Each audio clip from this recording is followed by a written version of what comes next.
In the Aari clan, we are trained from a young age in the art of war. Our warrior monks and battle maidens are often used as mercenaries to defend the entirety of Ferran territory, and as such we sit at the very head of the council.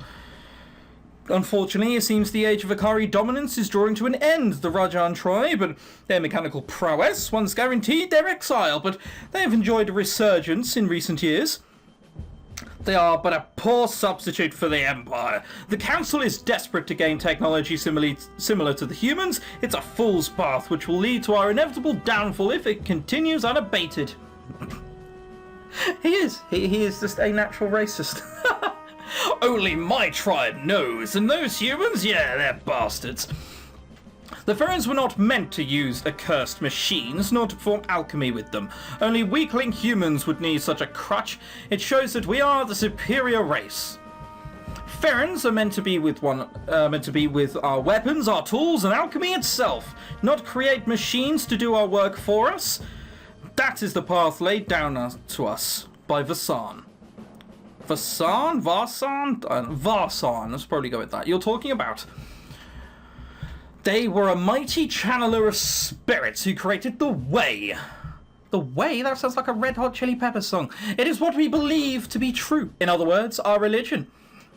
I'm guessing they didn't like machines very much. This sounds like Final Fantasy X. The Way tells us that machines brought about the creation of the demons. Now this definitely sounds like Final Fantasy X.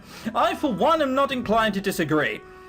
All this talk about machines reminds me that I haven't asked Torrin about Magistus himself yet, or how he arrived in town. Speaking of which, Torrin, I'm going to completely change the subject, and hope you don't mind. Have you ever heard of a human alchemist by the name of Magistus?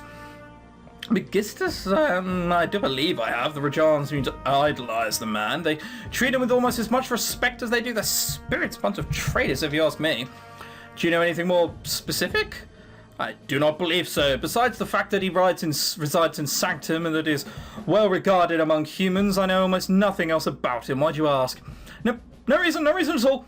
They do not speak of it again. I do not wish to discuss Imperials, especially ones that build clockworks. Gah, you can't punch things forever, you know. I was raised to be proud of my heritage, and I would defend my clan to the death if necessary. Of course, it seems that it is collapsing from within rather than without. Hopefully, I will... This is going to get confusing. Again, still doesn't look like Chester, still looks like a hamster. I will be dead before the Aari fall from grace. I could not bear to watch such a thing with my own eyes. Perhaps this is why I took up residence here, so I could forget the truth for a while longer. Now then, I think I need a rest. It's been a long day. He stomps away with a huff, leaving Barzul and I alone in the middle of the barracks. He turns towards me, stretching his arms.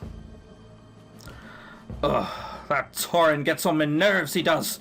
We made a bet months ago about who could best the other in the martial arts, and so far it's a tie down the middle. He might not have the best personality, but his skills are top-notch from his warrior days. Oh, goody. Am I going to have to do your accent for the next 15 minutes? Oh, God. Well, Dougal, what have you been up to? I've sort of been slacking off with the fighting and all. Just looking around. I haven't found much, but I think I might lead what the monster could be. Really now? Would you mind giving me a hint? I've been asking around, but everyone has their own story.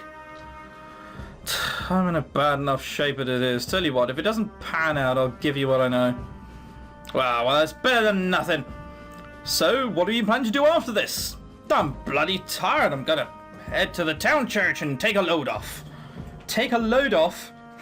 Is that a euphemism? The church? I might hate the Empire, but I do enjoy praying to the goddess every once in a while.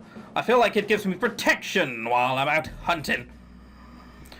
Well, that, and I heard Heather was giving me one of her sermons tonight and figured I'd stop by. Oh, Jesus Christ.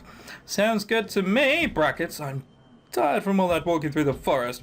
We should head over that. I'll be starting soon. I dread to think what her sermon's going to be. Conspiracy! Barzul and I leave the barracks, and he leads me through the streets until we arrive. Okay. At a large wooden building marked with the Imperial sigil, the Star of Auris. That is a naked woman. Or is it a man? I can't tell. Opening the heavy doors, I realised that most of the people have already been seated.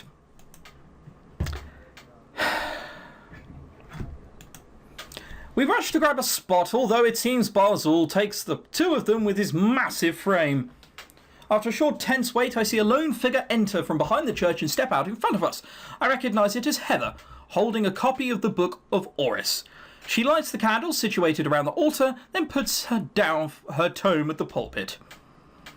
Thank you, all of you, for gathering here for this special sermon. And oh, Dougal, I am surprised to see you here. I almost thought you had forgotten. Ah, of course not. I was planning to go eventually. Cough. Let us all welcome Dougal. He is a traveller from afar and could use all the protection Auris can give him. Everyone murmurs their approval, though I feel somewhat embarrassed. Jesus. Whoa, that's a rather sinister undertone. Now then, the sermon I give today is special for a good reason. It marks the end of the old world and the beginning of the new. What? Today I will describe to you the events that perpetuated... Oh, I thought she meant now. Perpetuated the Goddess War in the ancient expulsion from paradise. In days long past, the ancients lived a peaceful life free from violence of war. Under the protection of the goddess, they thrived, living lives far longer than what we can imagine. I am not about to start ranting about religion.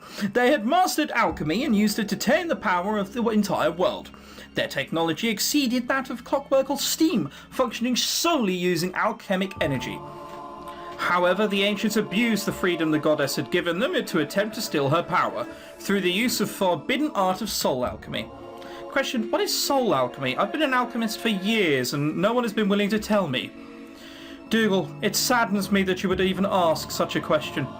The use of soul alchemy is the gravest possible sin that a person can commit. Oh, that's it. Shoot a guy for being curious. It steals the energy of the soul, the basis of life, in order to fuse it with that of another. The ancients used it to disturb the course of nature, attaining a cursed power and even reversing death itself. Many innocent people were killed by the ancient soul alchemists who sought to obliterate the goddess and take control of fate. They gained so much power that they ceased to become human and spread chaos across the land as demons.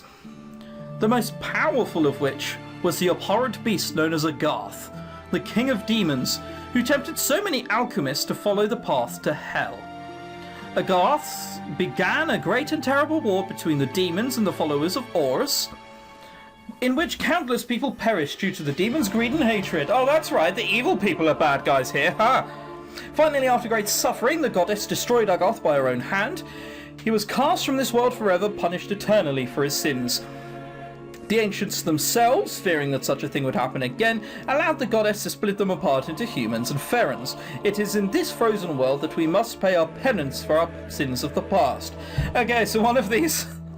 Hey, people a millennia ago who you didn't know did something evil and you have to make up for it.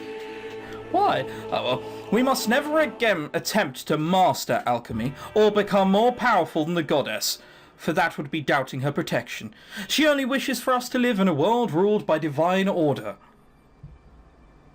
Why give us free will? Just saying.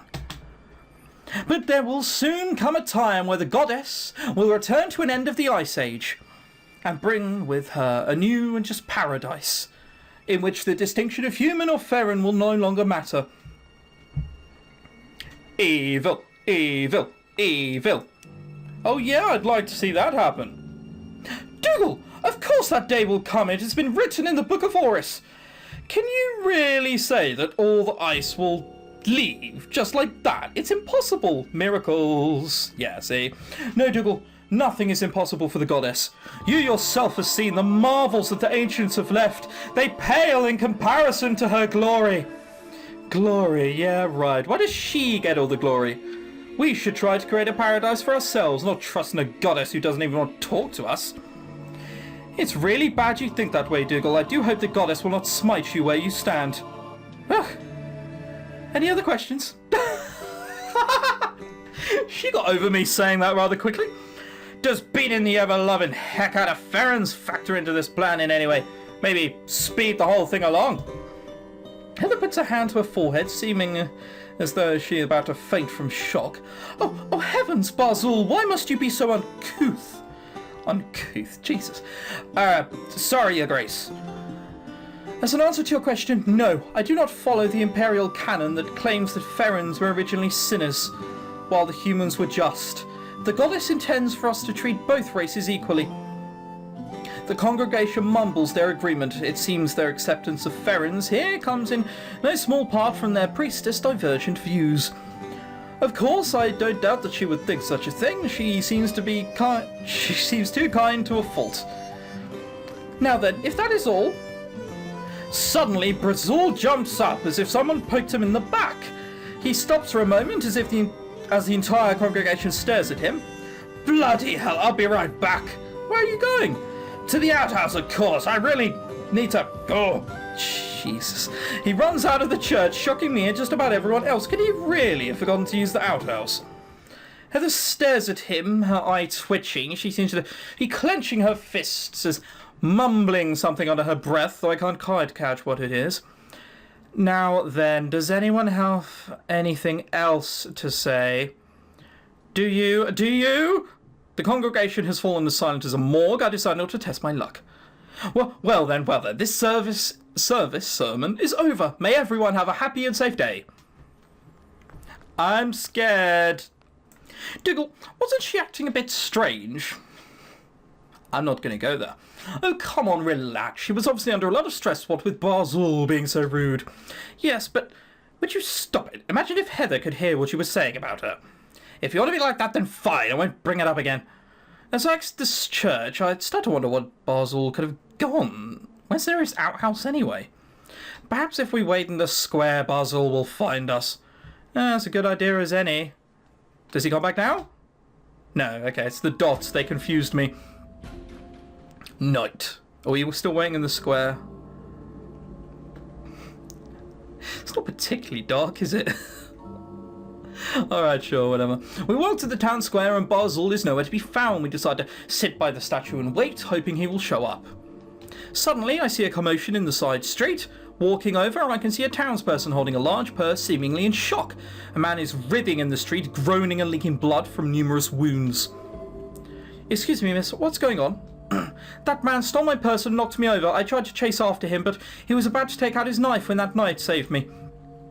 What knight? Was he from the town guard? I'm not really sure. He was wearing armour and just ran right in front of him. It was so strange, as if he knew exactly where he was going to be. I'm not sure this is your garden variety guardsman. Did you happen to catch a glimpse of his face? No, he's probably wearing a helmet. I'm sorry, but no, I'm not even sure you could see it. Suddenly, I noticed Maya showing up at the scene, her medical bag in tow. Someone must have alerted her of the incident before I arrived. Alright, out of the way. There isn't a moment I don't have to deal with these idiots. Maya, are you actually going to patch that guy up? I mean, he could have killed that woman.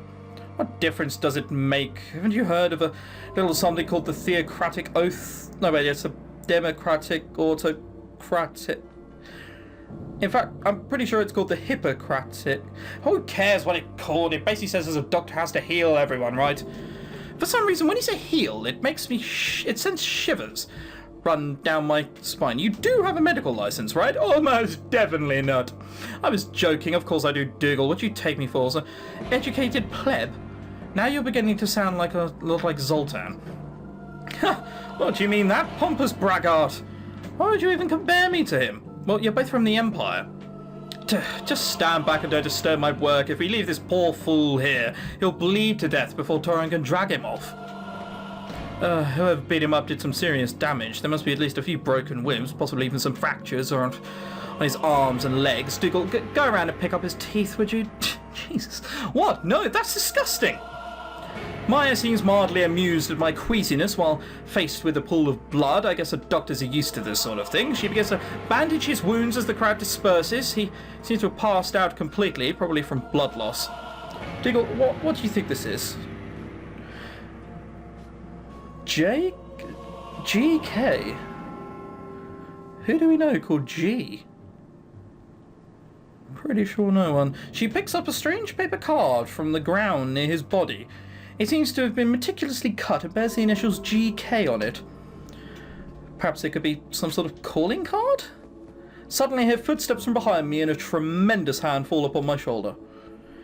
Duga, I cannot leave you alone for 2 minutes before you go getting yourself in some kind of trouble. Why do you always assume it's me? Yeah, rightly so, let's be honest.